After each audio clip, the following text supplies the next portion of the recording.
went back out to the scene of Friday's explosion at the Heather Gardens retirement community, and we found some red flags. Like actual red flags, the kind that you want to see when somebody's digging near utility lines. Our Marshall Zellinger explains how the red flags and the yellow ones can help that investigation. All these little colored flags have a purpose. Safety. Yellow, which means there's a buried gas line. Orange is communication or cable TV. And then we have blue, which is water, and green, which is sewer. The flags mean that someone called Colorado 811, which you're supposed to do before digging, according to 811 spokeswoman Whitney Nichols. As a homeowner, even if you're doing something as simple as planting a tree, planting a bush, gardening, anything like that, you are required to contact 811.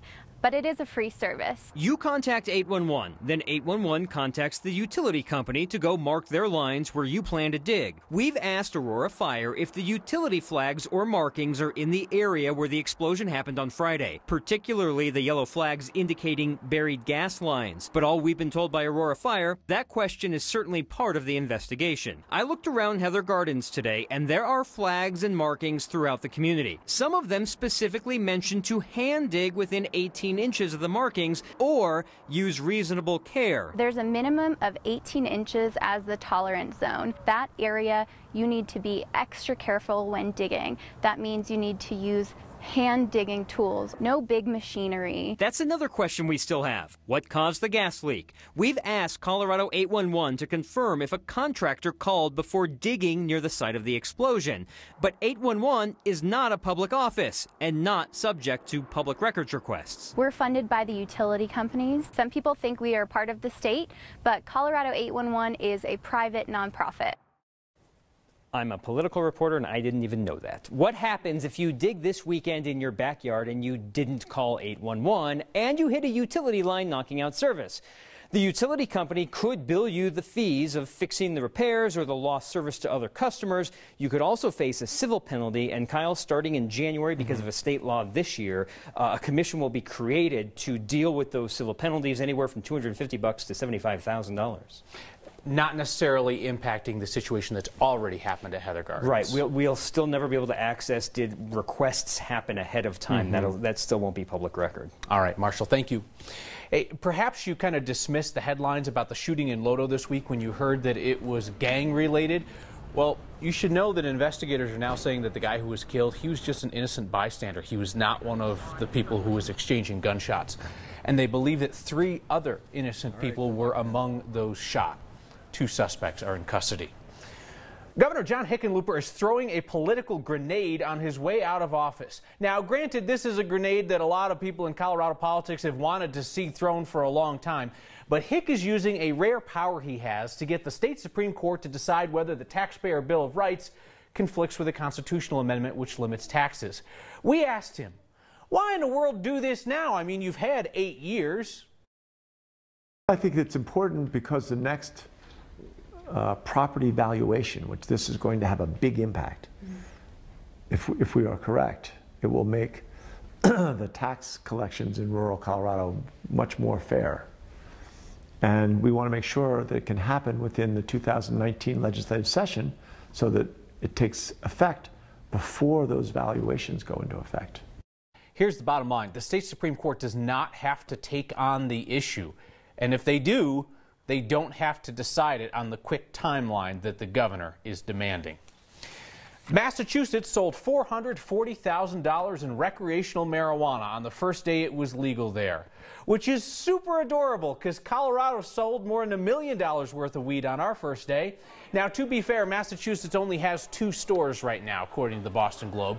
So in addition to lower first day sales compared to Colorado, they also had some horrendous lines at their pot shops.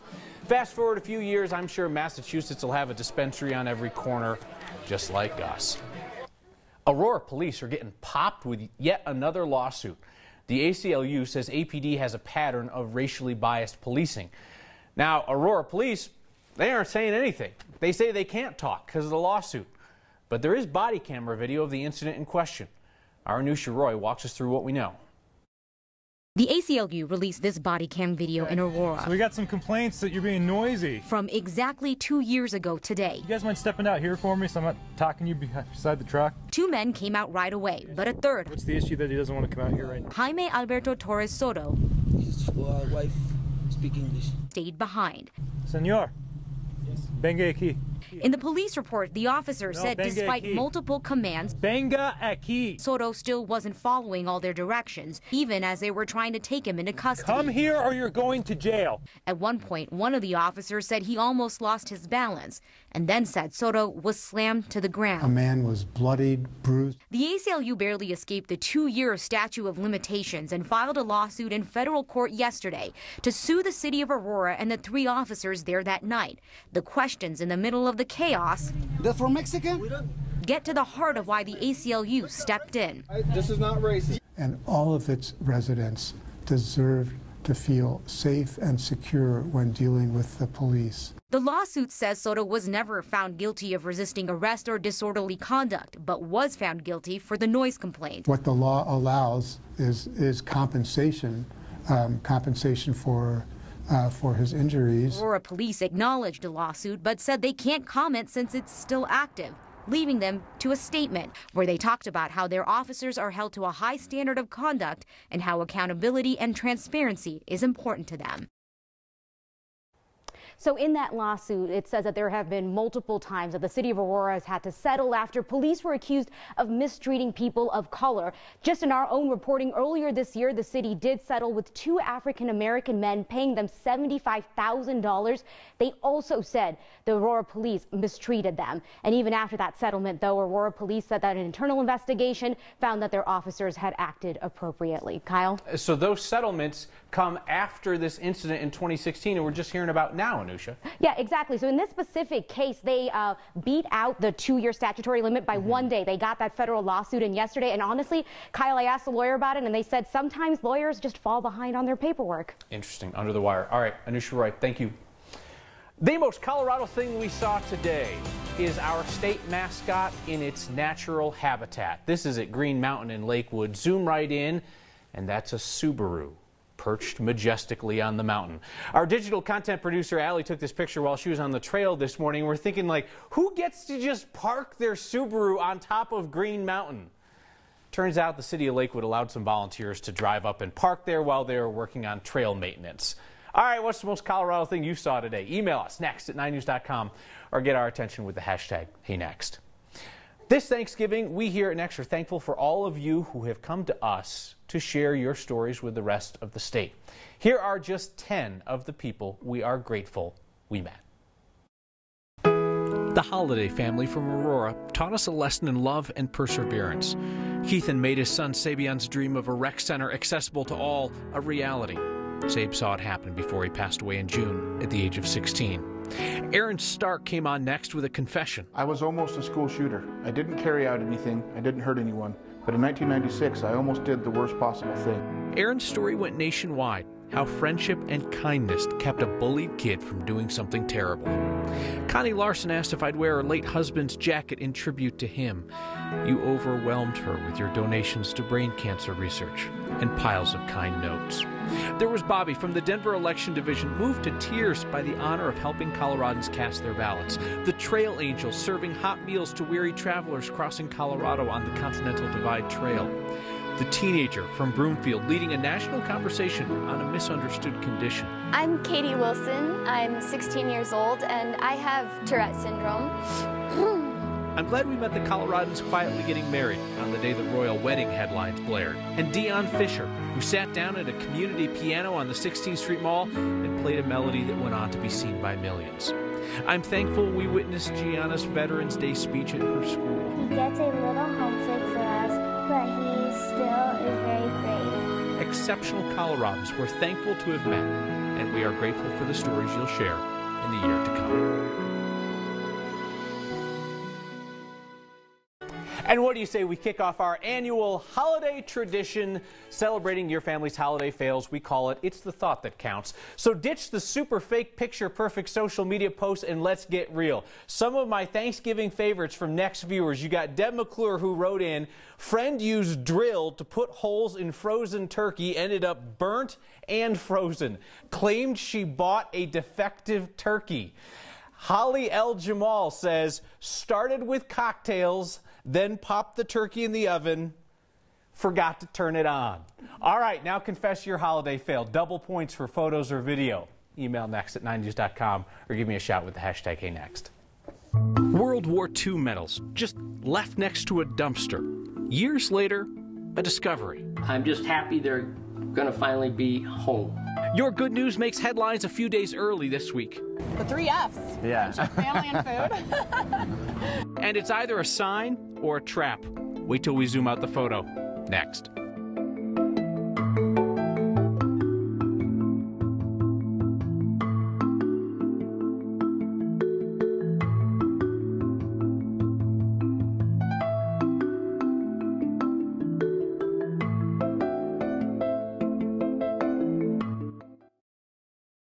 Oh, hey, look, this is my sister. Hey, Nicole, isn't your dad supposed to be here? He's coming. He promised. I trust him.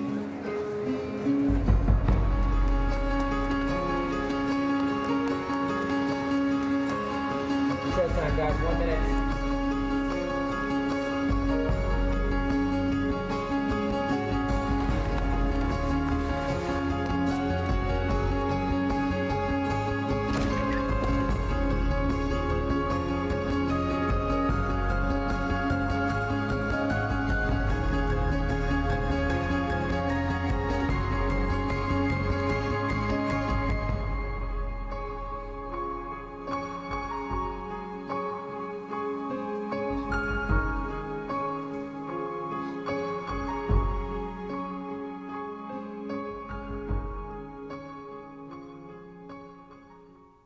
You know what it looks like on the very top? If life was like a t-shirt, You'll want to just wipe it so you can get a clean start. the one for David Wyatt would be made out of 100% guilt. I could be so much further in life right now if I didn't let, my addiction to alcohol get the best of me.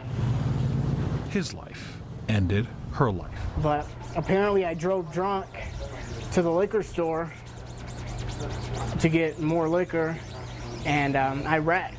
He survived. He found his way to a place called Street to Life. They don't just make t-shirts here, they make a difference in the lives of people like Wyatt. Homelessness, coming off of drug and alcohol addictions, coming out of prison. I just like things done right. Starting with a t-shirt that just might say, regret. Said I want to do everything right. I don't want to make mistakes.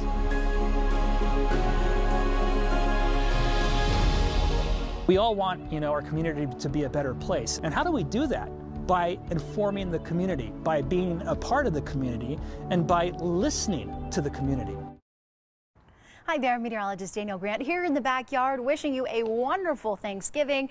So much to be thankful for. We have beautiful clear skies going across downtown Denver. What a way to bring in the family and friends to the Mile High City. Tonight we're down to 30 degrees. We go mostly clear, a little bit of a light breeze going as we're watching a couple of storms moving in. Our first system dives into the western side of the state tomorrow. This is going to bring some snowfall to much of the mountain communities. And then out to the west, we're watching our second storm. That one pushes in on Saturday, and that could potentially bring a little bit of a wintry mix here to the Denver metro area. As far as the rest of this evening goes, quiet, calm tomorrow morning. If you're doing a turkey trot, you're good to go. The clouds, though, quickly increasing by the time you're sitting down to the dinner table, with snowfall also increasing up in the mountains. Finally, by about Friday morning, it will begin to weaken. We'll be looking at a brief little break Friday afternoon before that next system moves in. Winter weather advisories going up in the high country for much of the day tomorrow. Overall, about 4 to 8 inches coming our way, which is good news if you're heading up to the mountains. Many of our ski resorts loving just how white this is. 60 degrees on tap tomorrow, extremely mild in eastern Colorado, 30s and 40s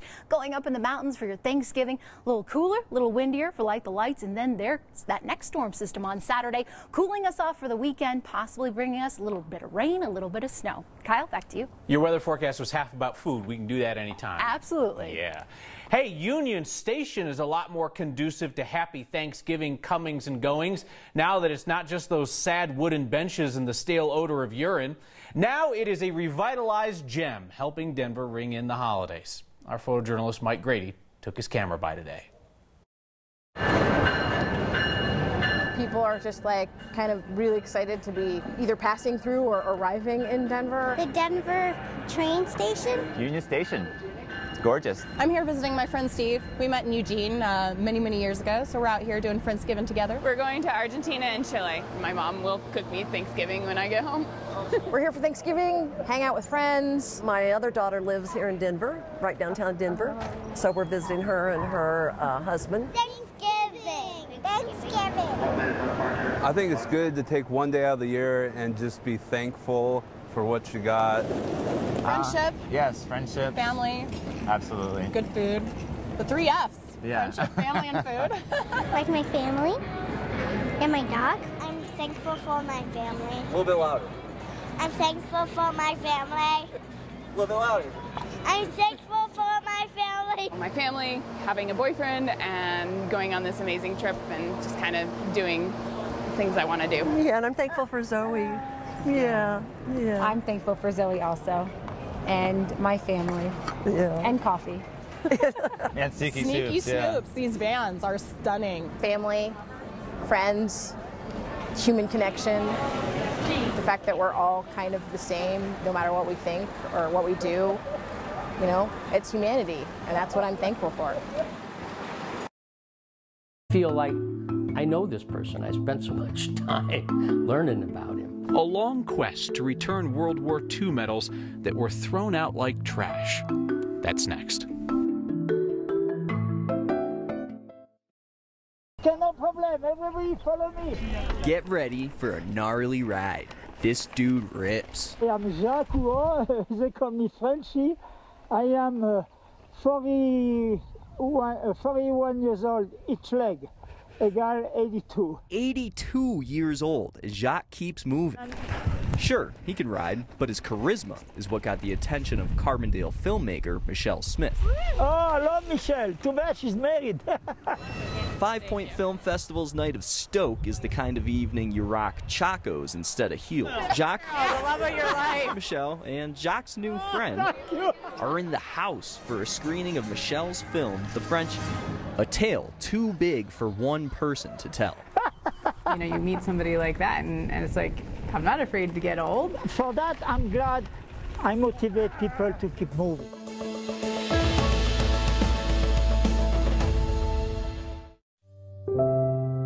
I really didn't feel safe anymore at home.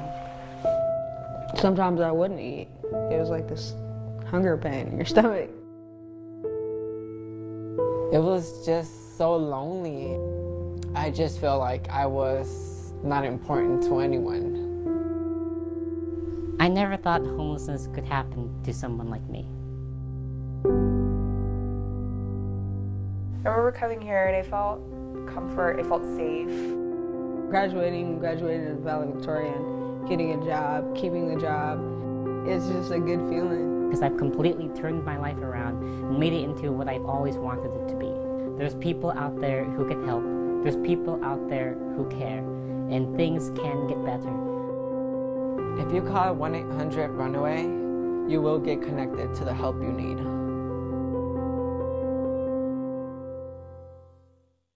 The whole idea of Next is that we want you to hear things and say, right on, that's what I'm thinking.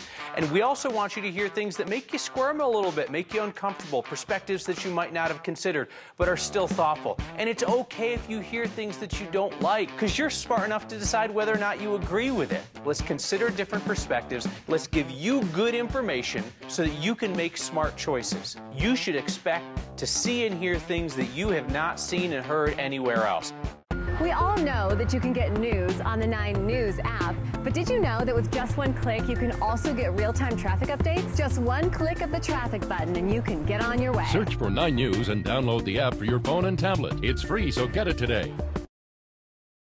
Retiring does not mean you stop working. We all know retirees who look for projects to keep them productive. That's what a guy in Centennial did after he saw one of Noel Brennan's stories earlier this year. And that's how we ended up with this one.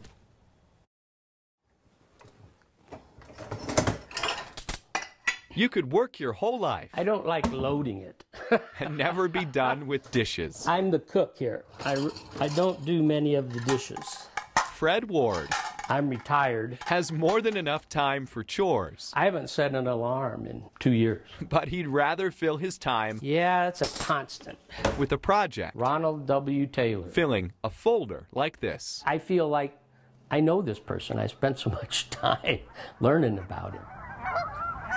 Fred studied the life of a stranger who served. He was in the 100th Infantry Division and the 398th Regiment, Company D. They landed in France in November of 1944, but Ronald was captured as a POW. Ronald W. Taylor made it home, lived his life, but left something behind. The medals are really pretty cool. The Bronze Star is this one right here. Fred became the caretaker. And then this is the back. It's just so beautiful. Of medals this couple says they randomly found and protected for years. Now we're trying to find somebody to get them back to. I saw your story on 9 News, and it stuck with me, and I thought, that's just sad. A retiree had time on his hands. How hard can this be? I'm gonna see if I can find some family members. He requested records. This was a big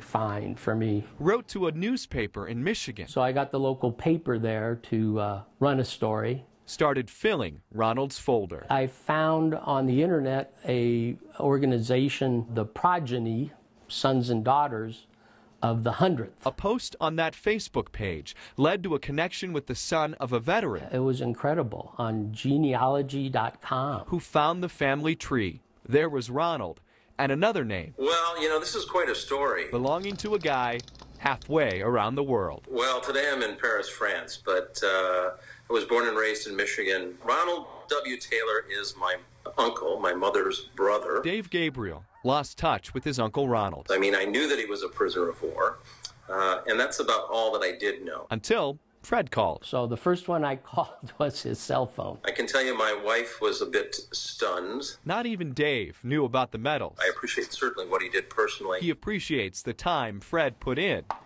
and especially this last part of the project. Fred is going to send them to me. I'm just happy they're going to finally be home. Retirement is really just time between cycles. But I don't like to do dishes. Fred Ward did more than fill it. Ronald's memory won't be forgotten. For Next, I'm Noel Brennan. Fred Ward plans to mail those medals to Dave on Friday, who tells us he will be displaying them in a shadow box at his house in Michigan. Perhaps you have heard that turkeys are dumber than a box of rocks. I have some evidence to the contrary that I would like to present next. I know people don't always believe this, but I'm allowed to speak my mind on this show, and I'm allowed to showcase your thoughtful perspectives, even if the bosses don't agree with them. That really does happen here. That's the strength of Next. It's important to hear things that we disagree with because, lo and behold, we might change our minds. We also want Next to be a reflection of you watching at home. You're smart, funny, and you're unapologetically honest, even when it gets you in trouble. And that's what we hope that the show is as well. I'm Gary Shapiro, sharing Colorado stories. 9 News everywhere.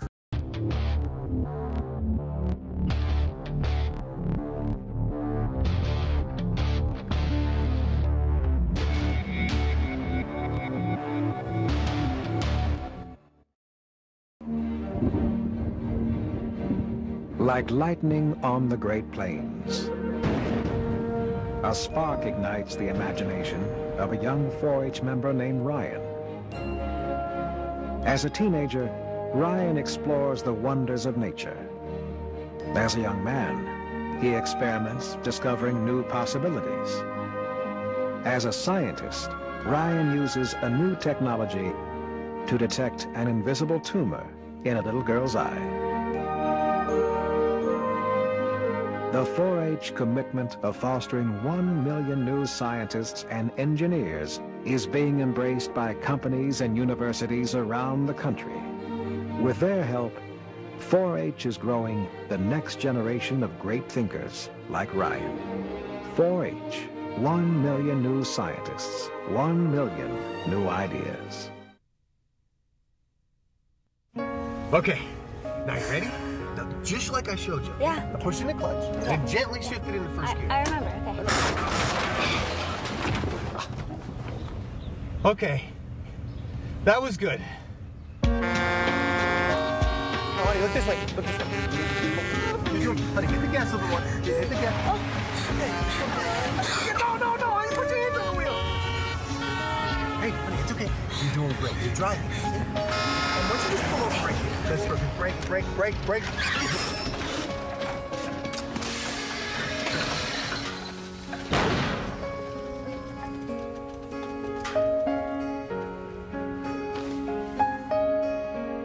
Thank you, Dad.